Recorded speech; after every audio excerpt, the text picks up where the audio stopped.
ঢাকা ১৭ আসনে নিজ নির্বাচনী এলাকায় সমাবেশে ধানের শীষে ভোট চাইলেন তারেক রহমান।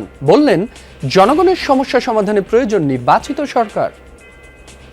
নারী হোক পুরুষ হোক, তাদেরকে বিভিন্ন রকম ট্রেনিং দিব, তাদের পড়ালেখা শেষ হোক বা শেষ হওয়ার আগে, যাতে দেশের ভিতরেই ব্যবসা বাণিজ্য হোক অথবা দেশের বাইরে হোক, তারা যাতে কর্মসংস্থানের ব্যবস্থা করতে পারে।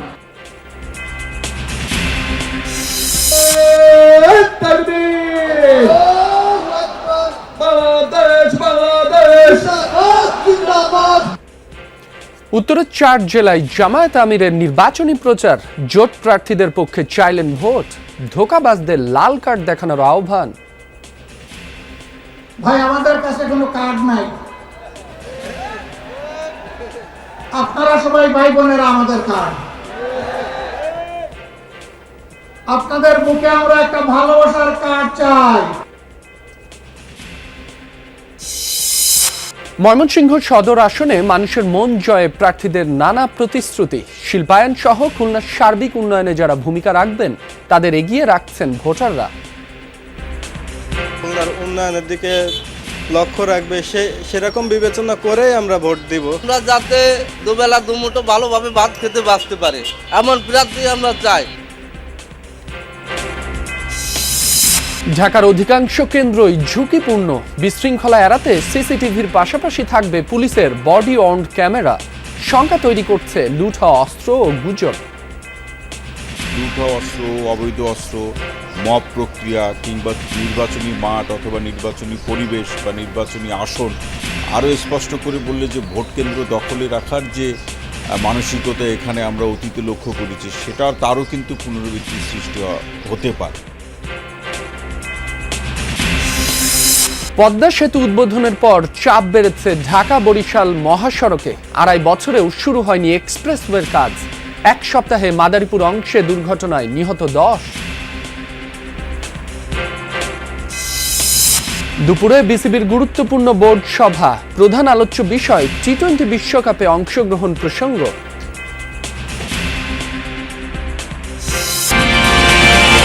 যমুনা নিউজে আমন্ত্রণ। আপনাদের সঙ্গে আছি মাসুম রাব্বি। এতক্ষণ শিরোনাম দেখছিলেন। জনগণের সব সমস্যার সমাধান করতে পারবে কেবল গণতান্ত্রিক ও নির্বাচিত সরকার। রাজধানীর ভাসান থেকে নিজ নির্বাচনী এলাকায় আয়োজিত জনসভায় যোগ দিয়ে এ কথা বলেছেন বিএনপি চেয়ারম্যান তারেক রহমান। বলেন, অতীতের সরকার গঠন করে দেশের মানুষের ভাগ্যের পরিবর্তন এনেছিল বিএনপি। দেশ পুনর্গঠনে আগামী নির্বাচনেও ধানের শীষে ভোট চান তিনি। দলীয় প্রধান হিসেবে যতটা না, তার চেয়েও বেশি গুরুত্বপূর্ণ বিএনপির চেয়ারম্যান তারেক রহমান এই এলাকার প্রার্থী। তাই নেতাকর্মী তো বটেই, ভোটারদের মাঝেও বাড়তি আগ্রহ ছিল প্রথম জনসভা ঘিরে। দলীয় পতাকা আর রং বেরঙের সজ্জায় যারা হাজির হয়েছিলেন সভাস্থলে, সবার কণ্ঠে ছিল ধানের শীষ আর জাতীয়তাবাদের স্লোগান। জনসভা শুরুর ঘণ্টা দুয়েক আগেই কানায় কানায় পূর্ণ হয়ে যায় ভাসানটেকের বিআরপি মাঠ। সন্ধ্যা 6:30টায় স্ত্রী জুবাইদা রহমানকে সাথে নিয়ে মঞ্চে ওঠেন তারেক রহমান। উচ্ছ্বাসে ফেটে পড়ে পুরো মাঠ। আশেপাশের এলাকা ছাড়িয়ে স্লোগান পৌঁছে যায় সদূরে।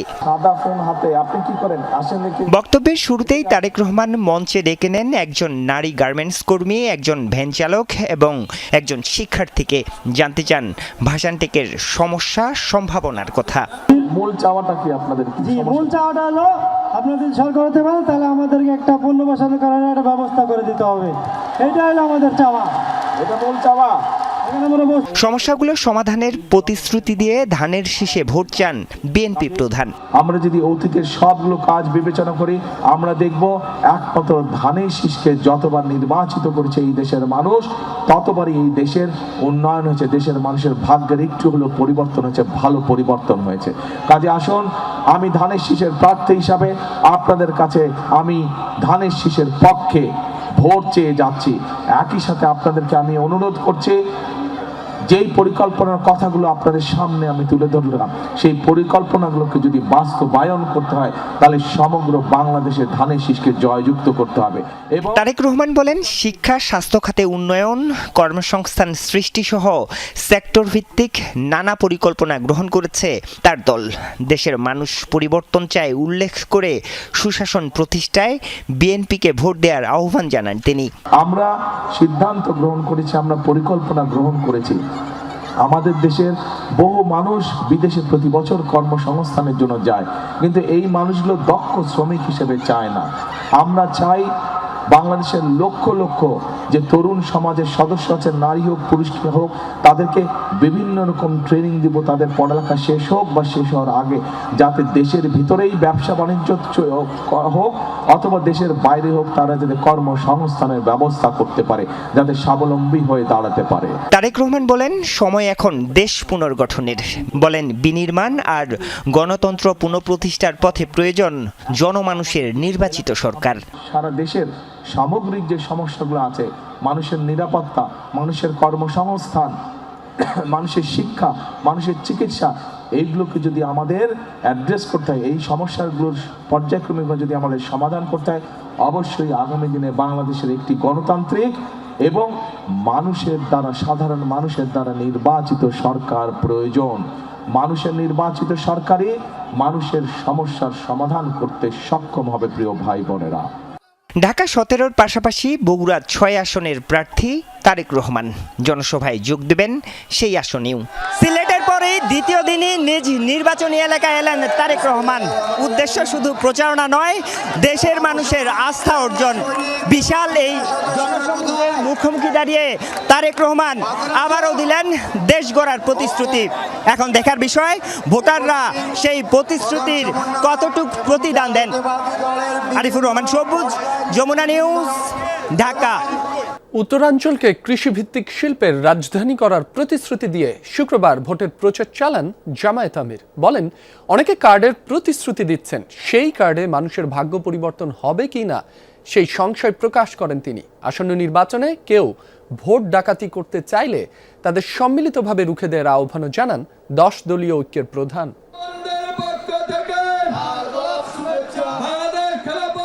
উত্তরাঞ্চল সফরের মধ্য দিয়ে দ্বিতীয় দিনের নির্বাচনী প্রচার শুরু করেন জামাত নেতৃত্বাধীন 10 দলীয় নির্বাচনী ঐক্যের শীর্ষ নেতা ডাক্তার শফিকুর রহমান। সর্ব উত্তরের জেলা পঞ্চগড় 1 আসনে ঐক্যের প্রার্থী সার্জিস আলমের পক্ষে প্রচার চালান জামাতের আমির। জামাত এবার ইনশাআল্লাহ সরকার গঠন করবে।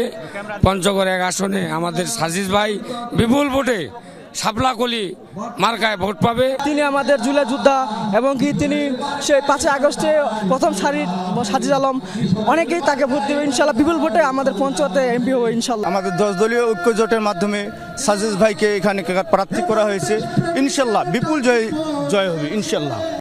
জনসভায় 10 দলীয় ঐক্যের শীর্ষ নেতারা বলেন, নতুন করে ফ্যাসিবাদ জন্ম নিতে চাইলে তাদের 5 আগস্টের মতো প্রতিহত করা হবে। বাংলাদেশের টেকনাফ থেকে তেতুলিয়া, রূপসা থেকে পাথুরিয়া 1,47,570 বর্গ কিলোমিটারে শুধু একটাই ধরে হবে 10 দলীয় ঐক্যবদ্ধ বাংলাদেশ ইনশাআল্লাহ। আমরা 10 দল, বিশেষ করে আমাদের যদি সবাই আমরা সামনে সরকার গঠন করি, ন্যায় এবং ইনসাফ ভিত্তিক সমাজ প্রতিষ্ঠা করতে পারবে ইনশাআল্লাহ এবং চেষ্টা করব। প্রধান অতিথির বক্তব্যে জামাত আমির বলেন, একটি দলের মতো 10 দলীয় ঐক্যের কাছে কোনো কার্ড নেই, দেশের মানুষের ভালোবাসাই তাদের পুঁজি। ওরা জনগণের প্রতি 5 বছরে একবার দরদের হান্ডিতে জাল দেয় আর এটা উঠলাইয়া উঠে।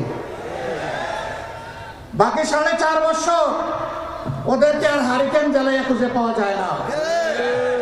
কেউ কেউ আবার বসন্তের কুকিল, বসন্তকাল আসলে আইসা বললে কুহু কুহু,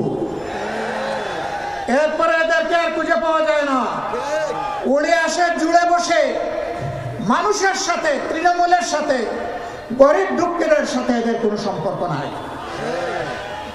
আমরা এই রাজনীতিকে ঘৃণা করি। আমরা ছিলাম, আমরা আছি, আমরা থাকবো ইনশাআল্লাহ। পঞ্চগড় থেকে জামাত আমির যান দিনাজপুরে নির্বাচনী সভায়। শহরের গোর এ শহীদ ময়দানে সমাবেশে অংশ নিয়ে জামাত আমির প্রতিশ্রুতি দেন, সরকার গঠন করলে উত্তরাঞ্চল হবে কৃষি শিল্পের রাজধানী। গোটা উত্তরবঙ্গকে কৃষিভিত্তিক শিল্পের রাজধানী বানাতে চায়। বন্ধ চিনিকল খুলে দিতে চাই। শ্রমিকদেরকে কর্মক্ষেত্রে আমরা ফিরিয়ে নিতে চাই। ভাই, আমাদের কাছে কোনো কার্ড নাই। আপনারা সবাই ভাই বোনেরা আমাদের কার্ড। আপনাদের বুকে আমরা একটা ভালোবাসার কার্ড চাই। এরপর ঠাকুরগাঁওয়ের সমাবেশে অংশ নেন জামাত আমির। জেলার সরকারি বালক উচ্চ বিদ্যালয় মাঠে সমাবেশে যোগ দেন তিনি। পরিচয় করিয়ে দেন জোট প্রার্থীদের। আমরা থামবো না, আমাদেরকে কেউ থামাতে পারবে না ইনশাআল্লাহ। ডাক্তার শফিকুর প্রতিশ্রুতি দেন ঐক্যবদ্ধ বাংলাদেশ গড়ার। বলেন, শিক্ষিতদের বেকার ভাতা নয়, প্রশিক্ষণ দিয়ে বেকারত্ব দূর করা হবে। আপনাদের ভালোবাসায় সমর্থনে বাংলাদেশ জামাতে ইসলামী যদি দেশ সেবার সুযোগ পায়, সরকার গঠনের সুযোগ পায়, আমরা আপনাদেরকে অত্যন্ত আস্থার সাথে আশ্বস্ত করছি, দিনাজপুর শহর ইনশাআল্লাহ সিটি কর্পোরেশনে রূপান্তরিত করা হবে। পরে রংপুরের নির্বাচনী সমাবেশে যোগ দেন জামাত আমির। নির্বাচন আসলে যারা রঙিন স্বপ্ন দেখায় তাদের লাল কার্ড দেখানোর আহ্বান জানান তিনি। যা আমরা পারবো না তা আমরা বলবো না, যা আমাদের কর্তব্য বলে মনে করি শুধু তাই বলবো। আমরা কাউকে ভাই বেকার ভাতা দিব না। বেকার ভাতার মানে হচ্ছে বেকারের কারখানা তৈরি করা। আমরা কোনো বেকারের কারখানা তৈরি করি। বিগত সরকার দেশকে সিঙ্গাপুর কানাডা বানানোর স্বপ্ন দেখিয়ে দুর্নীতি আর লুটপাট চালিয়েছে। এই সুযোগ আর কাউকে না দেওয়ার আহ্বান জানান ডাক্তার শফিকুর রহমান। আল্লাহর দেওয়া মেধা এবং যোগ্যতা খাটিয়ে শামীম রেজা, যমুনা নিউজ, রংপুর। আর অবহেলার শিকার হতে চান না খুলনার মানুষ। এবার নিজেরাই ভোট দিয়ে যোগ্য প্রতিনিধি নির্বাচনের কথা বলছেন তারা। পাশাপাশি যারা নির্বাচিত হবেন তারা খুলনাকে বিশেষ গুরুত্ব দিয়ে শিল্পায়ন সহ সার্বিক উন্নয়নে ভূমিকা রাখবেন বলে মনে করছেন তারা। বিশিষ্টজনেরা বলছেন, রাজনৈতিক টানাপোড়েনের কারণে বরাবরই অবহেলিত উপকূলীয় সম্ভাবনাময় খুলনা জেলা। শেখ আল এহসানের প্রতিবেদনে ক্যামেরায় ছিলেন আমির সোহেল। জাতীয় নির্বাচন আসলে প্রার্থীদের মুখে উন্নয়নের প্রতিশ্রুতি অঙ্গীকারের শেষ থাকে না, কিন্তু ভোট শেষ হলে তাদের আর কাছেই পাওয়া কঠিন, এমন অভিযোগ খুলনা অঞ্চলের মানুষের। উপকূলীয় এই এলাকার একসময় শিল্পের জন্য বেশ নামডাক ছিল, কিন্তু সময়ের সাথে সাথে জলবায়ু পরিবর্তনের কারণে প্রাকৃতিক ঝড় বা জলোচ্ছ্বাসের ঝুঁকিতে এই জনপদ। বিগত সময়ে একটি দল টানা ক্ষমতায় থাকলেও খুলনার আশানুরূপ উন্নয়ন হয়নি বলে দাবি এই নাগরিক প্রতিনিধির। শিল্প কলকারখানা বন্ধ হতে খুলনা থেকে বহু লোক চলে গেছে মাইগ্রেট হয়ে, কিন্তু আমাদের খুলনা অন্যান্য শহরে কিন্তু মানুষ আসে। কারণটা হচ্ছে কর্মসংস্থান নাই। তাহলে একটা হলো শিল্পহীন, দ্বিতীয় হলো এখানে দ্রুততম ব্যবসায়ী যোগাযোগ বিনিয়োগের জন্য বিমানবন্দর নাই, নতুন বিনিয়োগ আসছে না, ফলে কর্মসংস্থানও নাই। এখানে মানুষ বেকার হচ্ছে, দিনে মাইগ্রেটে সন্ত্রাস আইনশৃঙ্খলার কিন্তু অবনতি হচ্ছে। পর্যাপ্ত সুযোগ সুবিধার অভাবে খুলনার উন্নয়ন বরাবরই বাধাগ্রস্ত হচ্ছে। এর পেছনে রাজনৈতিক নেতারাই দায়ী বলে মনে করেন তিনি। খুলনা বিভাগীয় সদর হিসাবে যে কাঙ্ক্ষিত উন্নয়নের কথা ছিল সেই জায়গায় যায় নাই। এর জন্য আমি মনে করি পলিটিক্যাল কমিটমেন্ট দায়ী, এবং যারা ক্ষমতায় গেছে তারা কাঙ্ক্ষিত সেই বিষয়গুলো কিন্তু আনতে পারে নাই। দীর্ঘদিন পর একটি অবাধ সুষ্ঠু নির্বাচনের আশা করছেন খুলনার মানুষ, তাই যিনি জনপ্রতিনিধি হবেন তার কাছে প্রত্যাশাও বেশি। জনগণ তথা দেশের জন্য কল্যাণকর না হলে মানুষ শুধুমাত্র ইমোশনে কাউকে ভোট দেওয়া উচিত হবে না। আমরা খুলনা অঞ্চলের মানুষ আমাদের খুলনার উন্নয়নের দিকে লক্ষ্য রাখবে, সেরকম বিবেচনা করে আমরা ভোট দিব। আমরা যাতে দুবেলা দুমুঠো ভালোভাবে ভাত খেতে বাঁচতে পারে এমন প্রার্থী আমরা চাই। এবার ভোটারদের একটি বড় অংশই তরুণ। গণ অভ্যুত্থান নির্বাচনে কিছুটা নতুন ও ভিন্ন মাত্রা এনে দিয়েছে বলে মনে করেন তরুণ ভোটাররা। নির্বাচনী প্রচারণের সময় প্রতিটা নেতা বলে যে না আমি এই করবো কিন্তু নির্বাচন হয়ে গেলে তোমাদেরও চিনি না, আমিও তোমাদের চিনি না। ভোটের প্রতি জনসাধারণের যে একটা আকাঙ্ক্ষা সেটা কমে গিয়েছিল। তবে বর্তমানে আমরা দেখতেছি মানুষ, আমাদের মতো নতুন ভোটার যারা আছে তারা নির্বাচনী অনেক উৎসুক। নতুনের অঙ্গীকার নিয়ে তারা আসতে চাচ্ছেন, নতুনটা যেটা আমাদেরকে দেখাতে পারে। ইয়াং জেনারেশন কেউ আসলে হয়তো এবার আমাদের জন্য হয়তো ভালো হবে, যারা নতুন চিন্তাধারা। খুলনার 6টি আসনে 38 জন প্রার্থী সংসদ নির্বাচনে প্রতিদ্বন্দ্বিতা করছেন। আফরোজা লামিয়া, যমুনা নিউজ।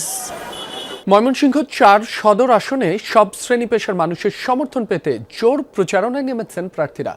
গণসংযোগ, পথসভা আর নির্বাচনী অঙ্গীকারে ভোটারদের মন জয়ের চেষ্টা চলছে। ব্রহ্মপুত্র নদ দ্বারা বিভক্ত ময়মনসিংহ 4 আসন, একদিকে আধুনিক শহর, অন্যদিকে গ্রামীণ জনপদ। শহর ও গ্রামের সুযোগ সুবিধার এই বৈষম্যই যেন বড় প্রশ্ন হয়ে দাঁড়িয়েছে ভোটারদের কাছে।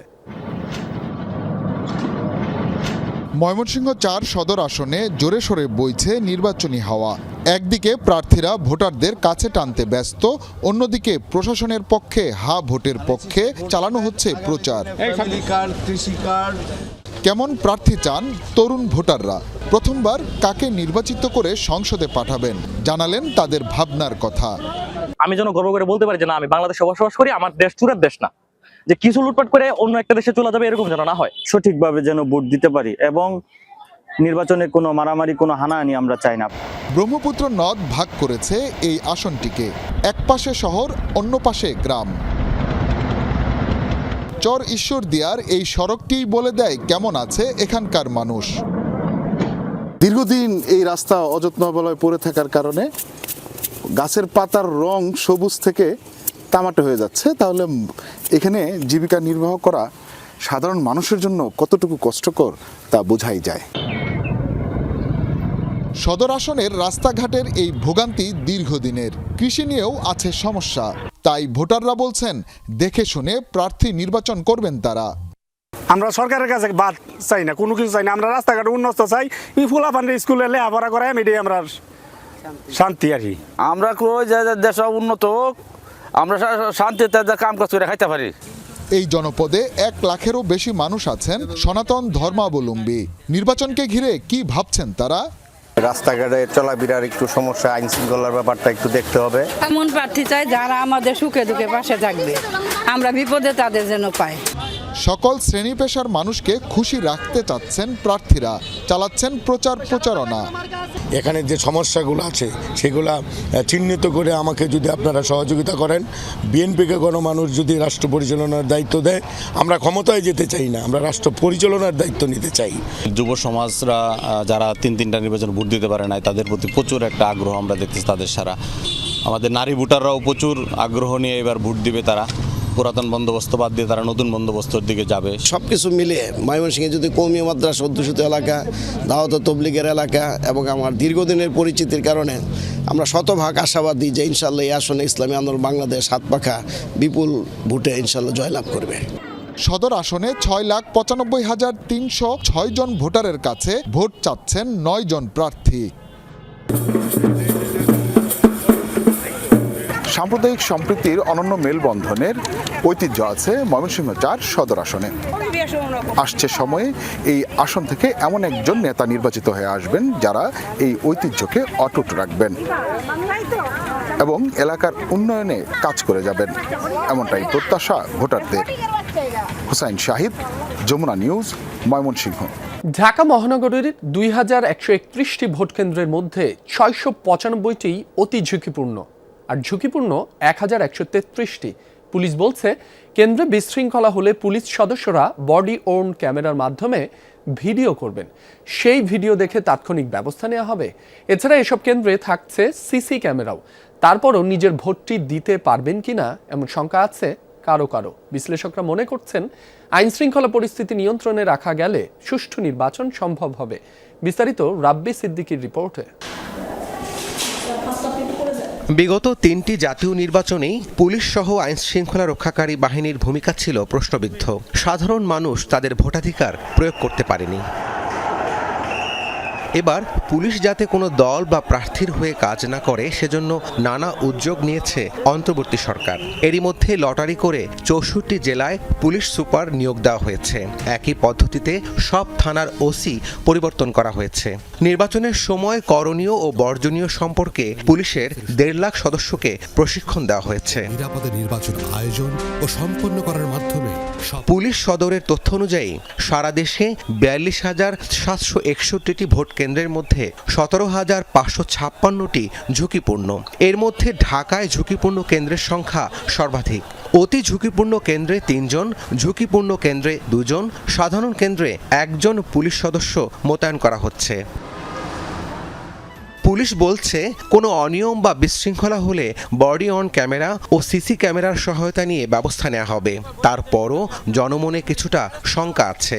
তা আমরা হচ্ছে সাধারণ জনগণ, আমরা ভোট দেওয়ার মতো পরিবেশ দেখে আমরা ভোট দিতে যাব। আমি তো আশাবাদী লোক, আশা করতেছি তো অবশ্যই সুষ্ঠু পরিবেশ থাকবে। এমনি সুস্থ সবই ঠিক আছে, আগামীতে কি হয় বলতে পারি না। আবার ভোটের পরিবেশ নিয়ে সন্তুষ্টিও প্রকাশ করেন অনেকে। ওই সময় এরকম পরিবেশ ছিল না ভোট দেওয়ার মতো, এখন সুষ্ঠু পরিবেশ মনে হইতাছে। এবার পরিবেশ ভালো আছে, আমরা নির্ভয়ে যাব, ভোট দিব। আমি এখনো দেখতেছি ইনশাল্লাহ ভালো আছে, বাকিটা আল্লাহ জানে। শতভাগ আশাবাদী, এখন পর্যন্ত যেভাবে দেখছি আমরা চারিদিকের সমস্ত পরিবেশ ভালো। নির্বাচনে লুট হওয়া ও অবৈধ অস্ত্রের ব্যবহার হতে পারে বলে আশঙ্কা করছেন নিরাপত্তা বিশ্লেষকরা। গুজবের কারণেও সংকট তৈরি হতে পারে। যে চ্যালেঞ্জগুলো ছিল সেই চ্যালেঞ্জগুলো কিন্তু যে কোনো সময় সক্রিয় হতে পারে, বিশেষ করে লুট হওয়া অস্ত্র, অবৈধ অস্ত্র, মব প্রক্রিয়া কিংবা নির্বাচনী মাঠ অথবা নির্বাচনী পরিবেশ বা নির্বাচনী আসন। আরও স্পষ্ট করে বললে যে ভোট কেন্দ্র দখলে রাখার যে মানসিকতা এখানে আমরা অতীতে লক্ষ্য করেছি, সেটার তারও কিন্তু পুনরাবৃত্তি সৃষ্টি হতে পারে। পুলিশ সদর দপ্তর জানায় সুষ্ঠু ভোট আয়োজনে দেশব্যাপী জোরদার করা হয়েছে অবৈধ অস্ত্র উদ্ধার অভিযান। একই সঙ্গে চালু রয়েছে অপারেশন ডেভিল হান্ট ফেজ 2। ডিএমপির মুখপাত্র জানান রাজধানীর ভোট কেন্দ্রের নিরাপত্তায় বিশেষ পরিকল্পনার কথাও। মূলত ভোট কেন্দ্র এবং বিভিন্ন ভোট কেন্দ্রগুলোর যে অবস্থান সেগুলো মাথায় রেখে আমরা নিরাপত্তা পরিকল্পনাটা গ্রহণ করেছি। এই ভিত্তিতে ভোট কেন্দ্রগুলোকে বিভিন্ন ক্যাটাগরিতে ভাগ করা হয়েছে এবং সেই অনুযায়ী আমাদের পুলিশ সদস্যরা মোতায়েন থাকবেন। তার বাইরে নির্বাচনের আগে, নির্বাচনের দিন এবং নির্বাচন পরবর্তী সময়ে আইন শৃঙ্খলা পরিস্থিতি সমুন্নত রাখার জন্য আমাদের পৃথক পরিকল্পনা তো থাকছে। পুলিশের পাশাপাশি কেন্দ্রের সেনাবাহিনী, বিজিবি, আনসার সহ বিভিন্ন বাহিনীর সদস্যরা নিয়োজিত থাকবে। মোট ভোট কেন্দ্রের অর্ধেকেরও বেশি ভোট কেন্দ্র ঝুঁকিপূর্ণ, আর ঝুঁকিপূর্ণ কেন্দ্রগুলো সবচেয়ে বেশি কিন্তু এই ঢাকায়। আর এটিকে চ্যালেঞ্জ হিসেবে নিয়েছে আইন শৃঙ্খলা বাহিনী। এখন দেখা যাক কতটা সফল হতে পারে ঢাকার নগর পুলিশ। রাবি সিদ্দিকী, যমুনা নিউজ, ঢাকা। শেখ হাসিনা যেসব কর্মী সমর্থকদের রেখে ভারতে পালিয়ে গেছেন, বিএনপি সেসব কর্মী সমর্থকদের পাশে আছে। ঠাকুরগাঁওয়ে নিজ নির্বাচনী এলাকায় পথসভায় এমন মন্তব্য করেন বিএনপি মহাসচিব মির্জা ফখরুল ইসলাম আলমগীর। শুক্রবার ঠাকুরগাঁও 1 আসনের দেবীপুরে নির্বাচনী পথসভায় যোগ দেন তিনি। আওয়ামী লীগের আমলে যারা অন্যায় করেছে কেবল তাদেরই শাস্তির আওতায় আনা হবে বলেও জানান মির্জা ফখরুল। বিএনপি মহাসচিব অভিযোগ করেন একটি দল হিন্দু মুসলমান ভাগ করতে চাইছে, তবে বিএনপি তা চায় না। বিএনপি এদেশের সকল ধর্মের মানুষের সমান নিরাপত্তা নিশ্চিত করতে চায়। ধানের শীষ উন্নয়নের প্রতীক উল্লেখ করে সবাইকে বিএনপিকে ভোট দেওয়ার আহ্বান জানান মির্জা ফখরুল।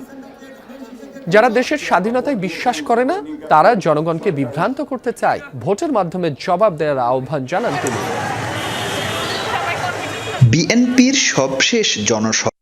আমাদের হাসিনা পথ চলে গেছেন ভারতে গেছেন, ভালো করছেন। এইখানকার যারা আপনার সমর্থক, যারা আপনাদের কর্মী পার্টির, তাদেরকে বিপদে পড়ে গেছেন কেন? যারা বিপদে, তা আমরা তাদেরকে জানাতে কোনো বিপদে পড়বেন না, আমরা আছি আপনাদের পাশে। ফেনী বিএনপির ঘাঁটি হিসেবেই পরিচিত।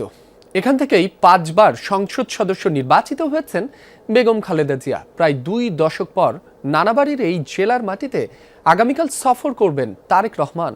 পুরো জেলায় নেতাকর্মীদের মধ্যে বিরাজ করছে উৎসবের আমেজ। সাধারণ মানুষ বলছেন নানা প্রত্যাশার কথা। সবশেষ 2006 সালে ফেনী সফর করেছিলেন তারেক রহমান। বিএনপির সবশেষ জনসভায় এই মাঠেই বক্তব্য দিয়েছিলেন দলটির প্রয়াত চেয়ারপারসন বেগম খালেদা জিয়া। সেই ফেনী সরকারি পাইলট মাঠে 2 দশক পর যাচ্ছেন তারেক রহমান। রাজনীতির ভাষায় এই সফর যতটা গুরুত্বপূর্ণ, আবেগের দিক থেকে তার চেয়েও বেশি। আমরা আশা করি এই শূন্যতা আমাদের পরমাত্মীয়, যিনি এই মুহূর্তে আমাদের দলের চেয়ারম্যান দেশনায়ক তারেক রহমান, উনি আমাদের এই শূন্যতা পূরণ করবেন। আমাদের প্রাণ দেশনায়ক তারেক রহমান 25শে জানুয়ারি আসছে, তো ইনশাআল্লাহ আমরা সুশৃঙ্খলভাবে আমাদের এই জনসভা জনস্রোতে রূপ নেবে ইনশাআল্লাহ। তারেক রহমানের সফরকে ঘিরে ফেনী শহর থেকে প্রত্যন্ত গ্রাম পর্যন্ত ছড়িয়ে পড়েছে উৎসাহ উদ্দীপনা। তাকে বরণের প্রস্তুতি নিচ্ছেন নেতাকর্মীরা। বলছেন, কেবল সাংগঠনিক সফর নয়, এটি ফেনী বিএনপির জন্য ঐতিহাসিক মুহূর্ত। আমরা তো আপ্লুত। তারেক রহমান মানে আমাদের অনুভূতি সবচেয়ে বেশি। আমরা তো বাংলাদেশের সবচেয়ে জনপ্রিয় নেতা এই মুহূর্তে। ফেনীর প্রান্তিক মানুষ জনাব তারেক রহমান সাহেবকে আমরা বরণ করব শ্রদ্ধার সাথে, সম্মানের সাথে, আবেগের সাথে। একটি মেডিকেল কলেজ ও বিশ্ববিদ্যালয়ের চাহিদা এই জনপদের মানুষের দীর্ঘদিনের। সরকার গঠন করতে পারলে এসব বাস্তবায়নের দাবি থাকবে তারেক রহমানের কাছে। তারেক রহমান প্রধানমন্ত্রী হলে যাতে আমাদের ফেনীতে একটা মেডিকেল কলেজ, একটা বিশ্ববিদ্যালয় হয়, সেই প্রত্যাশা রইল। মানুষের আবেগ আপ্লুত হয়ে সবার শুধু একই কথা যে 25শে জানুয়ারি ফেনীর জনসভা লাখো কোটি মানুষের রূপান্তরিত হবে এবং জেলা শহর থেকে এটা বিভিন্ন দিকে ছড়িয়ে যাবে। বিএনপি নেতারা বলছেন, ফেনী পাইলট হাই স্কুল মাঠে 25 জানুয়ারি তারেক রহমানের সমাবেশে জনস্রোত সৃষ্টি হবে। বেগম খালেদা জিয়ার স্মৃতি বিজড়িত এলাকায় ফেনী, আবার শহীদ রাষ্ট্রপতির অনেক স্মৃতি এই ফেনীর মানুষের সাথে জড়িত। উনি স্বাধীনতা যুদ্ধ এলাকাতে যুদ্ধ করেছিলেন।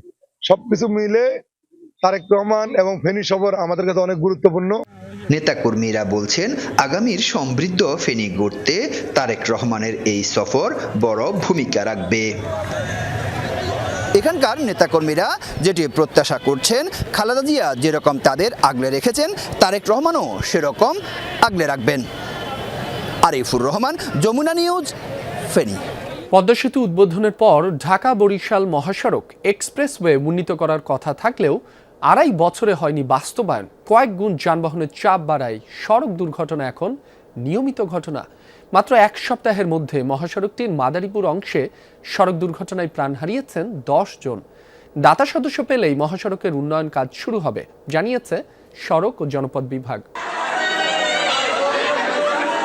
13 জানুয়ারি মাদারীপুরের তাঁতিবাড়ি এলাকায় বরিশালগামী একটি কাভার্ড ভ্যানের চাপায় ঝড়ে 3 অটো ভ্যান যাত্রীর প্রাণ। সেই রক্তের দাগ না শুকাতেই 18 তারিখ আরও একটি দুর্ঘটনা। মোস্তফাপুর মিলগেট এলাকায় বাস ইজি বাইক সংঘর্ষে প্রাণ হারান 7 জন।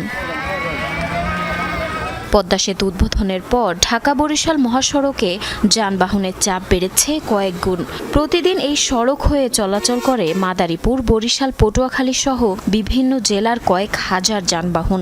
তবে ফরিদপুর থেকে বরিশাল পর্যন্ত সড়কটি 6 লেনে উন্নীতের কথা থাকলেও শুরু হচ্ছে না কাজ। তাতে 47 কিলোমিটার সড়ক খুবই ঝুঁকিপূর্ণ। প্রতিনিয়ত ঘটছে দুর্ঘটনা। গাড়ির জন্য রাস্তা থেকে পার হওয়া যায় না, এই পারে থেকে ওই পারে যেতে অনেক কষ্ট হয়, মানুষ অনেক অ্যাক্সিডেন্ট করে। 2 লাইন থাকার কারণে আমাদের এই রাস্তা প্রায় ভাঙাচোরা, একটু দূরতে যাব সেই অবস্থাও থাকে না। প্রায় গাড়ি এসে আমাদের চাপ দিয়ে প্রায় খাদে ফেলাই দেয়। রাস্তাঘাট হলো বড় করতে হবে, রাস্তাঘাট বড় না করলে অ্যাক্সিডেন্ট হইতেই আছে। স্থানীয়রা বলছেন, সরু রাস্তায় বেপরোয়া গতি আর ইজি বাইক, অটো ভ্যান সহ অবৈধ যানবাহন চলাচলের কারণেই বাড়ছে দুর্ঘটনা। ভাঙ্গার পরে যেমন একভাবে যাওয়া যায়, এখানে ব্রেক করতে করতে আমাদের যাওয়া যায়। হারারা রাস্তা অটো ভরা, একটা আর একটা পাল্লা দেয়, যার কারণে এটা হলো হাওয়ার বেড়ে যে কোনো মুহূর্তে আমরা ঢুকাই দিয়ে বেরোতে হয়, ব্রেক দিতে কাম হয়ে যায়। অটো গেলে এই জায়গা দিয়া কারণ একটা গাড়ি আসলে মানে যাইতে পারে না, এই কারণে দুর্ঘটনা ঘটে। হাইওয়ে পুলিশের দাবি, যানবাহনের তুলনায় সড়ক ছোট হওয়ায় বাড়ছে দুর্ঘটনা। তবে পরিস্থিতি সামলাতে কাজ চলছে। পদ্মা সেতু হওয়ার পর থেকে এখানে গাড়ির চাপ প্রচুর পরিমাণ বেড়েছে। সে লক্ষ্যে আমাদের এই রাস্তাটা অনেক সরু। এখন এই দুর্ঘটনার পিছনে এইটাও একটা কারণ। ভূমি অধিগ্রহণের জন্য সড়ক নির্মাণ কাজ বন্ধ রয়েছে। তবে দাতা সংস্থা ও আর্থিক সহযোগিতা পেলেই মহাসড়কটি 6 লেনে উন্নতির কাজ শুরু হবে বলে জানান সড়ক ও জনপদের এই কর্মকর্তা। ডিপিপি প্রণয়ন এবং ডিপিপি প্রণয়নের জন্য যে ফান্ডিংটা কি আমাদের সরকারি ব্যবস্থাপনা জিওবি ফান্ডে হবে নাকি কোনো ফরেন ডোনারের টাকায় হবে, সেই জিনিসটা এখন আমাদের মেইন কনস্ট্রেন্ট। দ্রুত ঢাকা বরিশাল মহাসড়কটি এক্সপ্রেসওয়েতে রূপান্তরের দাবি জানিয়েছেন স্থানীয়রা। জারিন অর্নি, যমুনা নিউজ। দর্শক, রংপুরে আবু সাইদের কবর জিয়ারতে গেছেন জামায়াত আমির। এ বিষয়ে সরাসরি জানতে আমরা যোগ দিচ্ছি সহকর্মী সরকার মাজহারুল মান্নানের কাছে।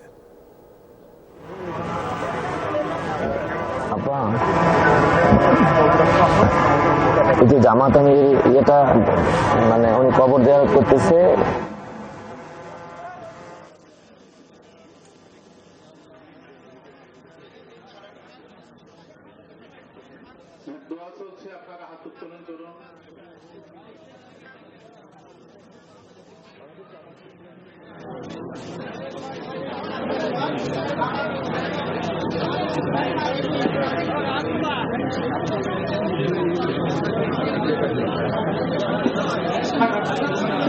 বেশি ভাষায়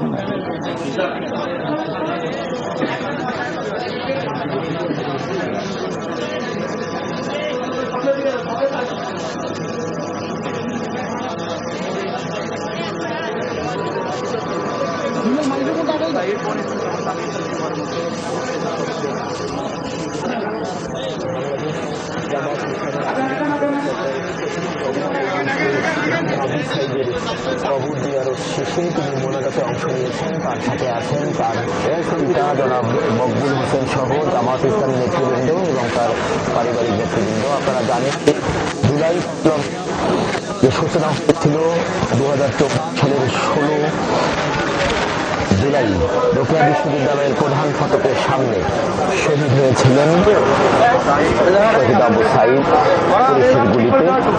তারপরে কিন্তু জুলাই বিপ্লব, জুলাই অভ্যুত্থান একটি বৈষম্যবিরোধী ছাত্র আন্দোলন একটি নতুন মাত্রা পায় এবং পরবর্তীতে 5ই আগস্ট তৎকালীন সরকার বাংলাদেশ এর পরবর্তী সরকার এই দেশ পরিচালনা করছে। এই ঘটনার পরপরই জামাতের আমির একবার এসেছিলেন এই শহীদ আবু সাইদের বাড়িতে এবং তিনি এখানে এসেছিলেন বিচার সংস্কার উঠেছিল। অন্তত শহীদ আবু সাইদ সহ অন্যান্য যে শহীদগুলো আছে তাদের বিচারের কার্যক্রমটি এই সরকারের আমলে হয়ে যাবে, কিন্তু এখন অবধি সেটি না হওয়ায় শহীদ আবু সাইদের বাবা, তার ভাই বোন, যারা স্বজন যারা আছেন তাদের মধ্যে কিন্তু এক ধরনের হতাশা রয়ে গেছে। ঠিক এমনই মুহূর্তে নির্বাচন যখন সামনে, ঠিক তখনই আবারও শহীদ আবু সাইদের কবর জিয়ারতে আসলেন ডাক্তার শফিকুর রহমান। আমরা তার বাবা, তার 2 ভাইয়ের সাথে কথা বলেছিলাম। তারা যেটি বলেছেন যে যদি এই সরকারের আমলে বিচারটি দৃশ্যমান না হয়, তাহলে যদি জামাত বা 10 দলীয় জোট যদি সরকার গঠন করে, বিচার প্রক্রিয়াটি কিভাবে কত দিনের মধ্যে সম্পন্ন হবে সেটি তারা জামাত আমিরের কাছে জানতে চায়। একটা বিষয় বলি, যে সংস্কারের যে অনেকগুলো বিষয় আছে, যে বিষয়গুলো এখনো অধরায় রয়ে গেছে, অর্থাৎ অন্তর্বর্তীকালীন সরকারের কাছে যে প্রত্যাশা ছিল, জুলাই গণ অভ্যুত্থানের যে প্রত্যাশা ছিল, সেটির ব্যাপারেও এই জামাত আমিরের কাছে তারা জানতে চাচ্ছেন যে তারা সরকার গঠন করতে পারেন, তারা কিভাবে সেটিতে এগোবেন। রোকেয়া বিশ্ববিদ্যালয়ের ইংরেজি বিভাগের শিক্ষার্থী ডাক, টেলিযোগাযোগ ও তথ্য প্রযুক্তি মন্ত্রণালয়ের দায়িত্বপ্রাপ্ত প্রধান উপদেষ্টার বিশেষ সহকারী ফয়েজ আহমেদ তৈয়ব বলেছেন, হ্যাঁ ভোট মানেই গণতন্ত্র ও ইনসাফের পক্ষে অবস্থান। শুক্রবার মেহেরপুর জেলা প্রশাসনের আয়োজনে শহীদ ডক্টর শামসুজ্জোহা পার্কে অনুষ্ঠিত গণভোটের প্রচার ও ভোটার উদ্বুদ্ধকরণ সভায় যোগ দেন তিনি। প্রধান অতিথির বক্তব্যে বলেন, তত্ত্বাবধায়ক সরকার ব্যবস্থা বাতিলের পর দেশের রাতের ভোট ও একতরফা নির্বাচনের মাধ্যমে জনগণের ভোটাধিকার হরণ করা হয়েছিল। এবারের গণভোটের মাধ্যমে এই ত্রুটিগুলো সংশোধনের সুযোগ এসেছে। এ সময় প্রধান উপদেষ্টার আরেক বিশেষ সহকারী মনির হায়দার বলেন, মুক্তিযুদ্ধের মধ্যে বাংলাদেশের জন্ম, কিন্তু স্বাধীনতার 54 বছরেও জনগণ সাম্য, মানবিক মর্যাদা ও সামাজিক ন্যায় বিচার পায়নি। এবার গণভোটের মধ্য দিয়ে মানুষ সাম্য, মানবিক মর্যাদা, সামাজিক ন্যায় বিচার ফিরে পাবে বলেও মন্তব্য করেন তিনি। আমাদের দলীয় সরকারগুলো সুষ্ঠুভাবে ভোট আয়োজন করতে পারে না। বাংলাদেশের ইতিহাসে দলীয় সরকারগুলো নিরপেক্ষ, সুস্থ এবং গ্রহণযোগ্য নির্বাচন আয়োজন করতে পারেনি। ফলে আমাদেরকে তত্ত্বাবধায়ক সরকার আবার ফিরিয়ে আনতে হবে এবং সেজন্য আমাদেরকে ভোট দিতে হবে। আমাদের পূর্বপুরুষরা যে ঘোষণা দিয়ে দেশটা স্বাধীন করেছিলেন, 54 বছর পর আমাদের সন্তানেরা, সন্তান তুল্য কিশোর তরুণেরা জীবন দিয়ে আমাদের সামনে নতুন সুযোগ এনে দিয়েছে। আমরা যেন পুরনো সেই ওয়াদা আজ এত বছর পর পূরণ করতে পারি। ভারতীয় কোস্ট গার্ডের হাতে বাংলাদেশি জেলে আটক যেন নিত্যদিনের ঘটনা হয়ে দাঁড়িয়েছে। সম্প্রতি 24 জেলে সহ এখন পর্যন্ত আটক হয়েছেন কুতুবদিয়ার বিভিন্ন ইউনিয়নের 104 জন মাঝি মাল্লা। জেলেদের ফিরিয়ে আনতে সরকারের দ্রুত হস্তক্ষেপ চেয়েছেন স্বজনরা। গত 16 ডিসেম্বর মাছ ধরতে গিয়ে ভারতীয় কোস্টগার্ডের হাতে আটক হন কক্সবাজারের কুতুবদিয়ার বাসিন্দা শাকিল আহমদ। একইভাবে গেল রোববার আটক হন তার শ্বশুরও। দুজন উপার্জনক্ষম ব্যক্তির আটকের ঘটনায় কান্নায় ভেঙে পড়েছেন স্বজনেরা। থামছে না আহাজারি। এখন তো কষ্ট হবে আমাদের, কারণ আমার আব্বু যেন ভারতের কোস্টগার্ডের হাতে এখন তো কষ্ট হবে। কিভাবে চলবো আমরা? আমাদের তো চলার কোনো তৌফিক নেই। অনেকটা একই অবস্থা লিজা আক্তার, রেহানা বেগমেরও। উপার্জনক্ষম ব্যক্তি ভারতীয় কোস্টগার্ডের জিম্মায়। টানাপোড়েনের সংসারে এখন বেহাল দশা। আর জানা পারে না সরকার তুমি কি করে দিয়ে পারিব, হালাজ করে দিয়ে পারিব। আর সরকার তো নিয়ে চাই। আর অসহায় মানুষ হনা যেত আর স্বামী হামাই আনে দিয়ে এত খাইতে দি তাদেরকে জানাই দিয়ে আর নাতি হলো হারা হারা কসরাই দেওয়া আর সংশ্লিষ্টরা বলছেন ঘন কুয়াশা ও ইঞ্জিন বিকল হওয়ায় কোনো কোনো সময় বাংলাদেশের জলসীমা বোঝা কঠিন হয়ে পড়ে। তাই সামান্য ভুলেই ভারতীয় কোস্টগার্ডের হাতে ধরা পড়েন কেউ কেউ। এসব জেলেদের ফিরিয়ে আনতে সরকারের হস্তক্ষেপ কামনা পরিবারের। প্রতি জোয়া মানে নরে একটা দুটিয়া তিনটিয়া বোট এরকম করে কি নিয়ে আসে যেন দ্রুত এদেরকে ভারতীয় কারাগার থেকে সসম্মানে বাংলাদেশে নিয়ে আসা হয়। পরিবার ওরা ছাড়া চালাতে পারে না, ওরা পরিবারের আয়ের পতন অবলম্বন। রোববার 24 জেলেসহ সাম্প্রতিক সময়ে কুতুবদিয়ার বিভিন্ন ইউনিয়নের 104 জন মাঝি মাল্লা আটক হয়েছেন। তাদের ফিরিয়ে আনতে সরকারি উদ্যোগ গ্রহণের কথা বলছে প্রশাসন। ইতিমধ্যে আমরা সেটা ঊর্ধ্বতন কর্তৃপক্ষকে জানিয়েছি। আমাদের কোস্টগার্ড কাজ করছে, নেভি কাজ করছে, বিশেষ করে তাদের এই যেখান থেকে আটক হয়েছে সেই স্থানগুলো পরিদর্শন করছে এবং তারা এই বিষয়ে কার্যক্রম পরিচালনা করছে। প্রশাসন বারবার আমাদেরকে আশ্বস্ত করতেছে, তো সুতরাং ওই জেলেরা, বন্দি জেলেরা অতি দ্রুত আমাদের মাঝে ফিরে আসবে বলে আমরা বিশ্বাস করি। ভাত নাই, পানি নাই, ওনাদের স্বামী ওখানে ভারতে আটক। সরকারের কাছে জোরালো আবেদন করতেছি তারা যেন কিছু ত্রাণ তাদের কাছে পৌঁছাতে পারে। শাহাদাত, যমুনা নিউজ। যমুনা টেলিভিশনের হোম অ্যাফেয়ার্স এডিটর আব্দুল্লাহ তুহিনের বাবা বিমান বাহিনীর সাবেক মাস্টার ওয়ারেন্ট অফিসার শায়েখ আব্দুল মতিন ঢাকা সিএমএইচে চিকিৎসাধীন অবস্থায় ইন্তেকাল করেছেন। ইন্না লিল্লাহি ওয়া ইন্না ইলাইহি রাজিউন।